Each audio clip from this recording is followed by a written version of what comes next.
Bom, continuando a falar de trabalho, hoje a gente vai tratar sobre os diferentes modelos de produção capitalistas, ou melhor, as experiências de racionalização do trabalho. É todo aquele tema que traz a questão do Taylorismo, Fordismo, Toyotismo, então a gente vai falar sobre isso na aula de hoje e na aula que vem, tudo bem? Então vamos lá. Vocês já pararam para pensar da onde surgiu as organizações racionais de trabalho? Assim, organização racional, né? Quando a gente fala de racionalização de alguma coisa, a gente está falando desse processo de parar e realmente desenvolver um raciocínio racional sobre tal atividade. Então, em uma empresa, a forma como as pessoas são organizadas passa por um processo racional de organização. Alguém parou e falou: bom, vou dividir em empresa assim, assim, assim. E por trás disso, com certeza, tem uma lógica funcional, né? Assim como a gente faz, por exemplo, com o conteúdo da aula. Eu estou seguindo uma sequência racional, porque para mim e para a apostila, para as pessoas que organizaram a apostila, faz sentido a gente trabalhar dessa forma. Vocês podem parar para pensar como isso acontece no trabalho de vocês ou dos seus pais, como que é essa organização de atividade, como que as pessoas estão organizadas espacialmente, né? Quando não sei quem ainda faz trabalho presencial, tem muita gente ainda que tem que ir mesmo na pandemia, como a gente viu na aula passada, mas tem gente que está trabalhando de home office, mas no passado, como que era até as organizações espaciais? O gerente tem uma sala própria? Sim, não, porque as pessoas que fazem a mesma função ficam organizadas perto ou não, e por quê? Tentem observar isso no dia a dia de vocês. Mas fazendo uma revisão zona rápida para a gente lembrar até aqui o que a gente está falando e para continuar esse raciocínio, né?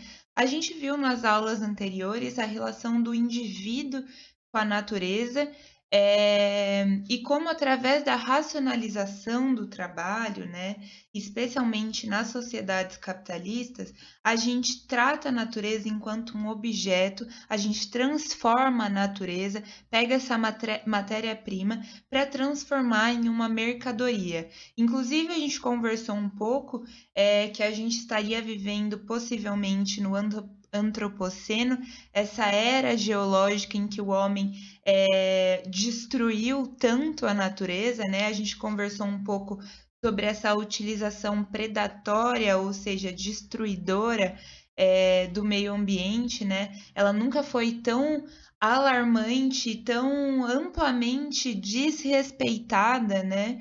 Como acontece nos dias atuais. Tudo em prol da ampliação do capital, né? Da ampliação do capitalismo e da criação dessas mercadorias. A gente também viu um pouquinho nas aulas passadas que a capacidade do trabalho, enquanto uma atividade racional de transformação da natureza mesmo, é o que diferencia os homens dos outros seres vivos, né? Então, a gente viu que o trabalho também é responsável por gerar relações sociais, né? A gente também viu como a consolidação do capitalismo ocorreu através da Revolução Industrial. A gente viu qual é a perspectiva dos clássicos desse processo, então do Marx, Weber e Durkheim.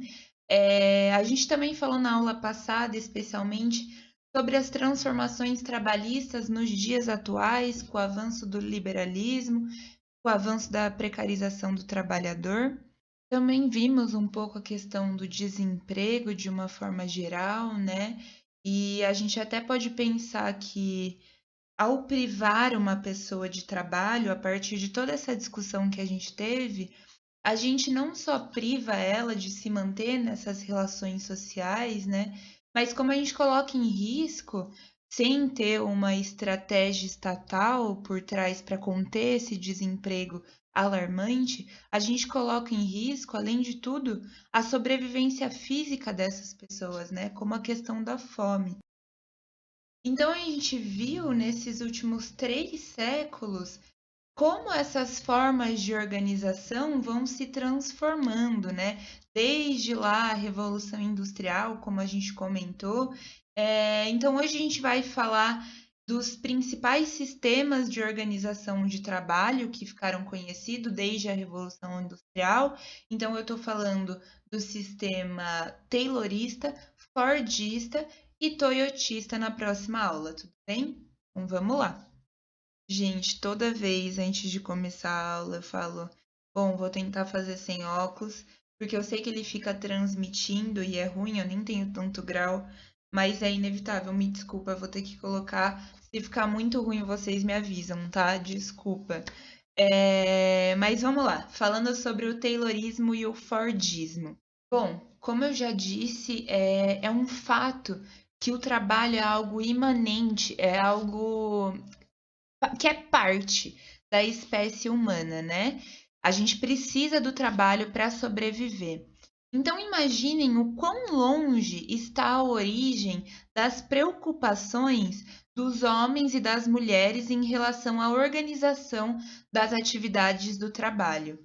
Mas a organização do trabalho, em um sentido técnico, com uma base científica, com estudos, e nem por isso ele é melhor ou pior, mas a gente está falando de um sentido técnico que foi incorporado pelo modo de produção capitalista e submetido aos interesses da classe que é dona dos meios de produção, né? Porque pensar de uma forma técnica, de uma forma científica, como a gente aumenta o lucro da produção, isso serve de interesse à classe dominante, né? A classe que detém os meios de produção. Então, isso serve à burguesia. Então, essa organização do trabalho em um sentido mais técnico, ela foi pensada a partir ali da Revolução Industrial, com base no capitalismo, visando a acumulação e a expansão do capital, tudo bem?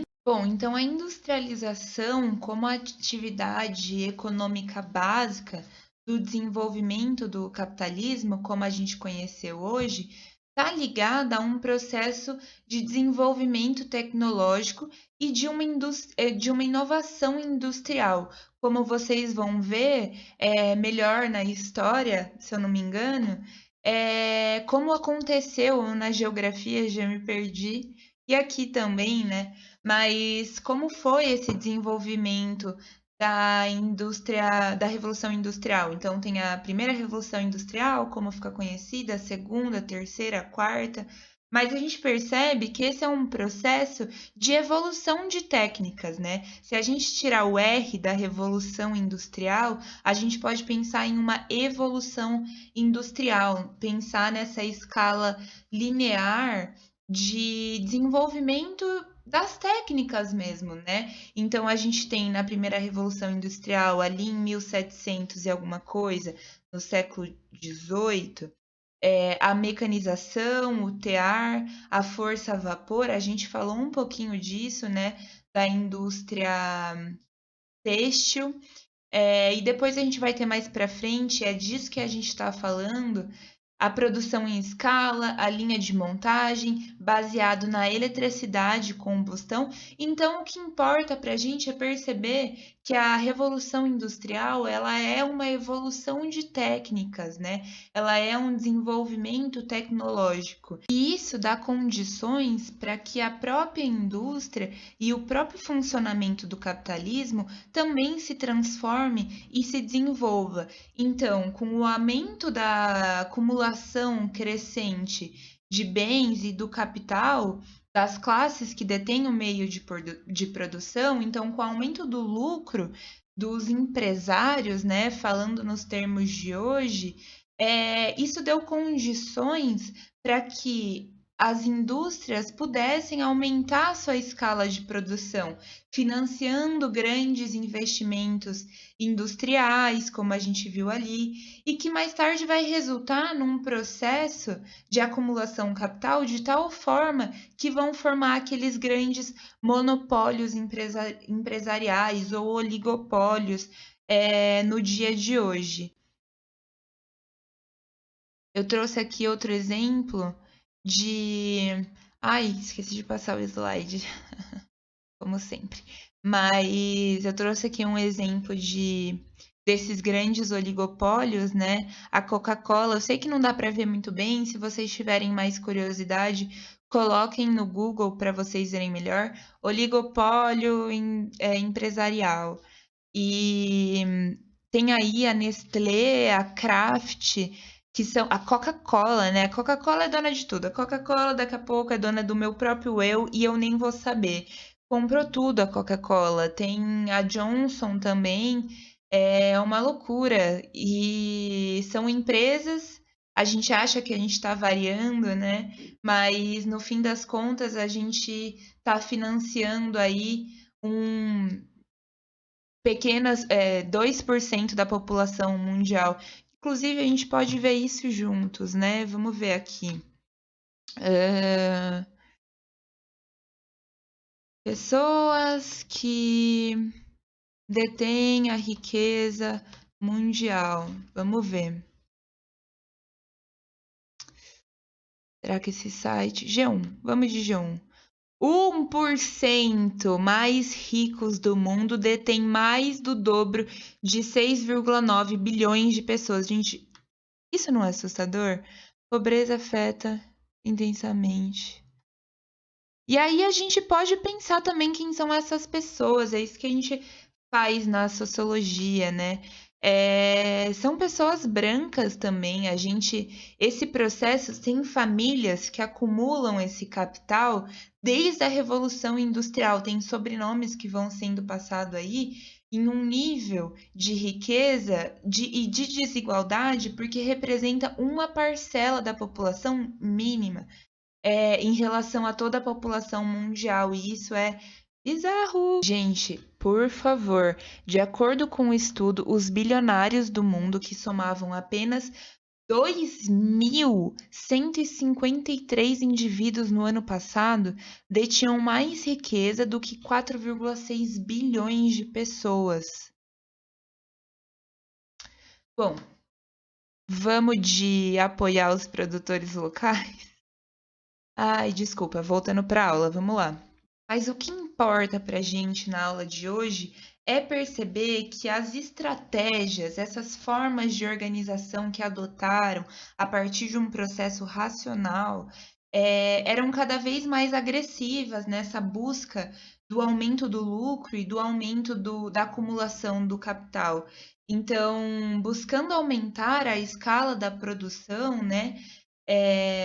E diminuir os custos também dessa produção para gerar ainda mais lucro, se consolidou formas de trabalho em condições desumanas, especialmente nas mulheres e crianças, lá no início do século XIX, mais especificamente, assim.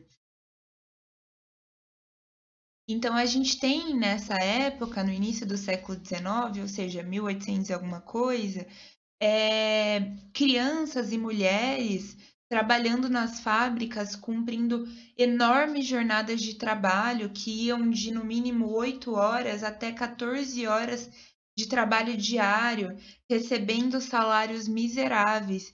Então, as condições das fábricas nesse período, né, eram péssimas, eram galpões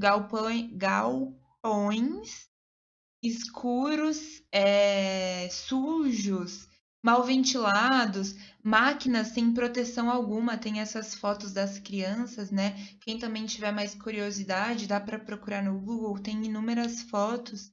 Mas, enfim, essas pessoas trabalhavam de pé, e também não eram raros os desmaios nas fábricas, até mortes súbitas que ocorriam durante o trabalho. Então, esse desenvolvimento industrial visando cada vez mais o lucro, né, passou por condições desumanas de trabalho.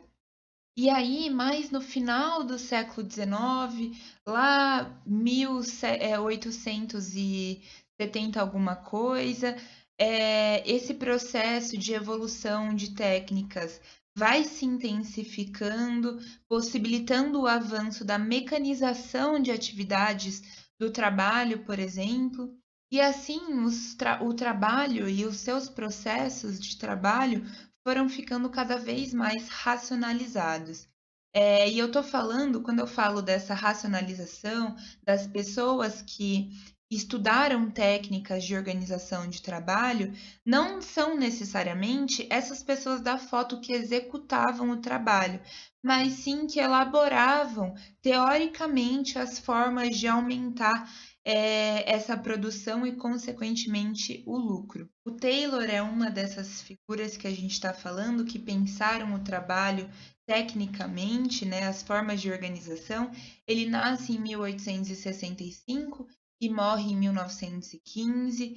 E ele foi uma dessas pessoas, como eu dizia, que se destacou ao propor a aplicação de princípios científicos na organização do trabalho. Então, depois vem o Ford, que nasceu em 1863, final, ali na metade para o final do século XIX, e morre em 1947, que vai pegar essas ideias do Taylor e aplicar na sua própria fábrica, a Ford.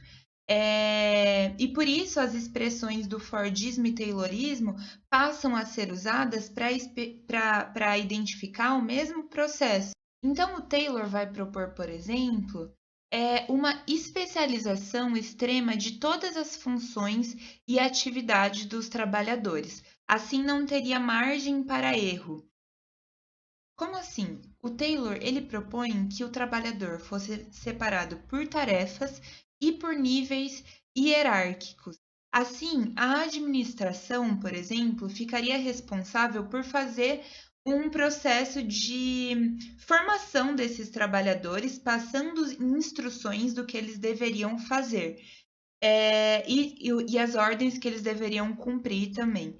Então, o trabalhador ele exercia apenas uma função extremamente especializada. Se eu fosse, Laura, bater o martelo, eu só iria bater o martelo. Então, não teria margem para erro, porque os trabalhadores estariam divididos por tarefas e funções.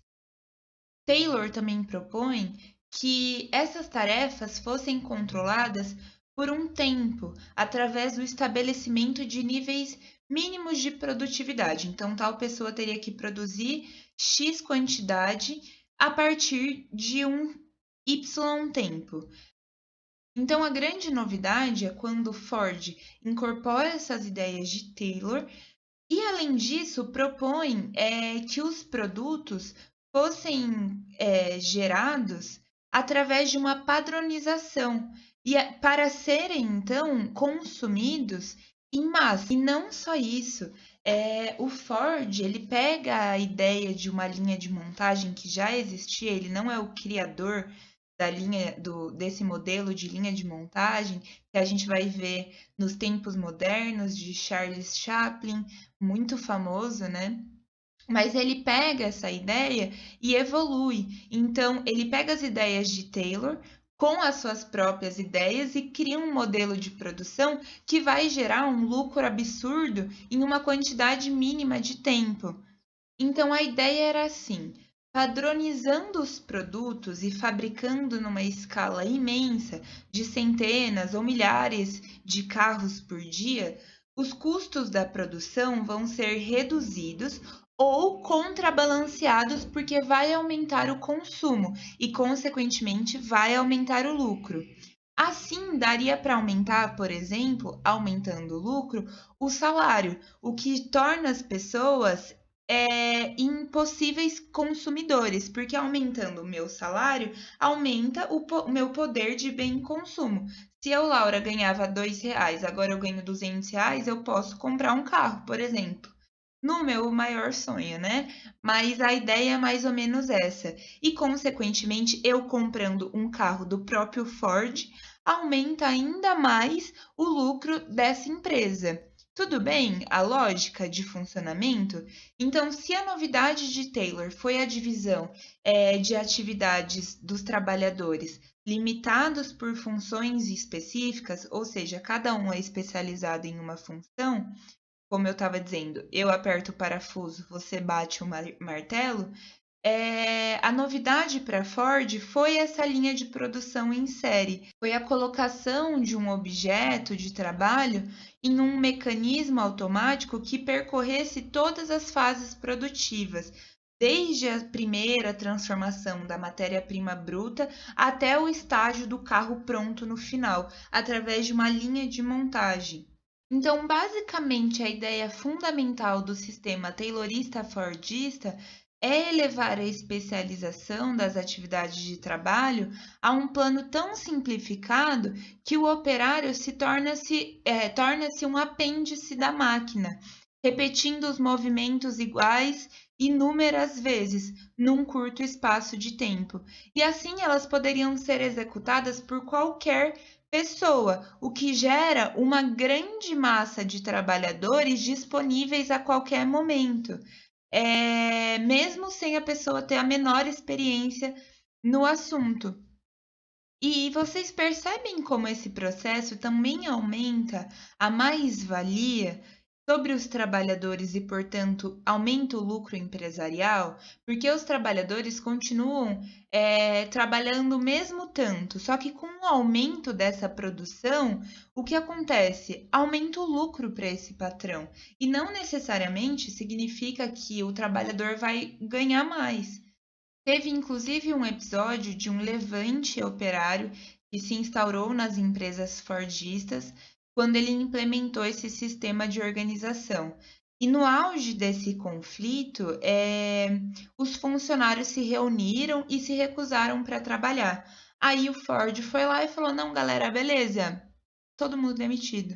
E aí no dia seguinte ele foi lá, colocou uma placa contratando novas pessoas por um salário muito maior do que existiam em outras fábricas. Então percebam como esse sistema de acumulação de lucro foi revolucionário na época. Ele aumentou o lucro, aumentou a mais-valia em uma redução de tempo.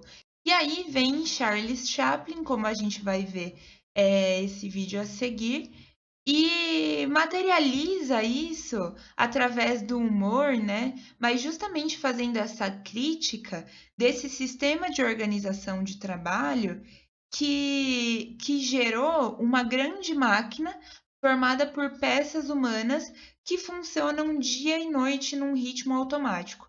Vamos ver esse vídeo e tentem captar as ideias que eu falei até agora nesse vídeo. Esse vídeo é muito conhecido, acredito que parte de vocês pode já ter se deparado com isso na escola, porque ele realmente traduz toda essa ideia desse sistema de produção que era vigente no momento.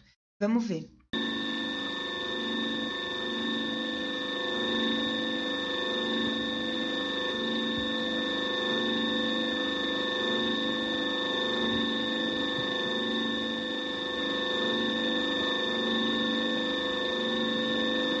Hierarquias.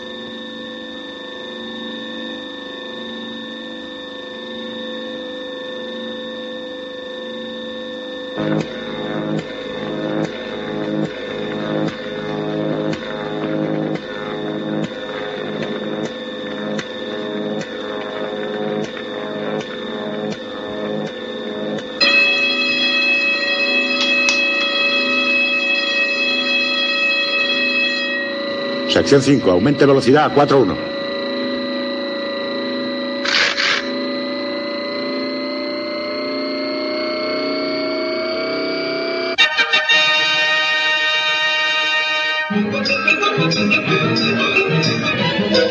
Atención, capataz.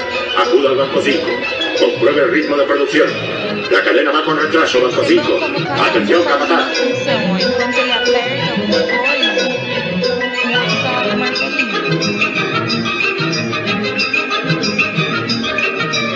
E a linha de montagem.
Sección 5. Aumente velocidad a 4.7.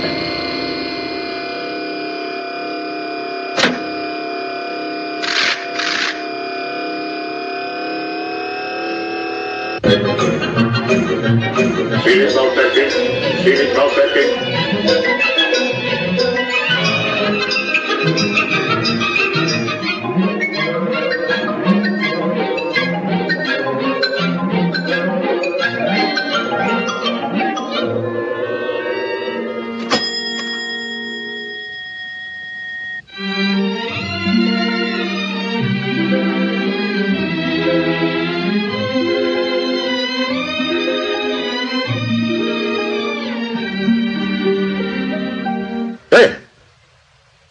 No pierdas tiempo. Vuelve al trabajo. ¡Vamos!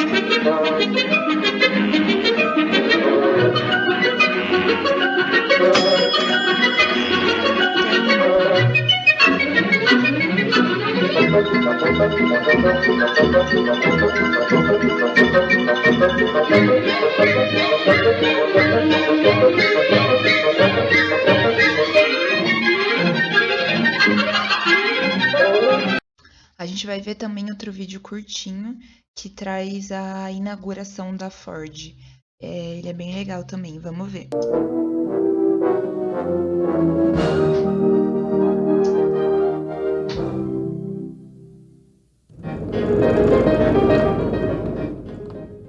(16 de junho de 1903).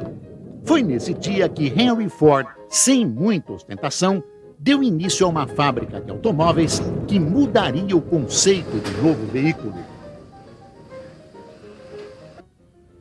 No início do século, os carros já não eram novidade, mas acessíveis apenas aos ricos. Luxo. Até então, cada carro era fabricado artesanalmente por uns poucos especialistas que dominavam todo o processo. A Ford adotou a primeira linha de montagem, onde os trabalhadores não precisavam de tanta especialização. Ao lado de uma esteira rolante, cada operário adicionava uma peça ao corpo do carro. O barateamento foi brutal. O modelo T, que originalmente era vendido por mais de $800, teve o preço reduzido para $290. O automóvel se popularizou rapidamente. Ao mesmo tempo, o lucro da fábrica foi tão grande que Ford aumentou o salário mínimo dos trabalhadores para $5 por dia, um valor surpreendente na época. No Brasil, no início do século, o automóvel ainda era um bicho de 7 cabeças que provocava receio no povo. Em 1900, circulou nas ruas de Petrópolis o primeiro carro importado com motor a explosão, um Tecovil de 9 cavalos movido a benzina. Logo, os barões do café e incipientes industriais paulistas começaram a comprar essas máquinas, que antes de tudo simbolizavam status. Em 1903, a Prefeitura de São Paulo legalizou os novos veículos. A placa número 1 foi para o automóvel da família Matarazzo. Em 1904, São Paulo já tinha 84 carros, que disputavam espaço com os bondes elétricos que circulavam na cidade desde a chegada da Light canadense, em 1900. Bom, o vídeo é curtinho, mas ele é bem interessante. Eu acho que ilustra muito bem a ideia de como foi aplicado tudo isso que a gente conversou um pouquinho aqui hoje. Tá bom? Espero que vocês fiquem bem. Boa aula, se cuidem e até a próxima.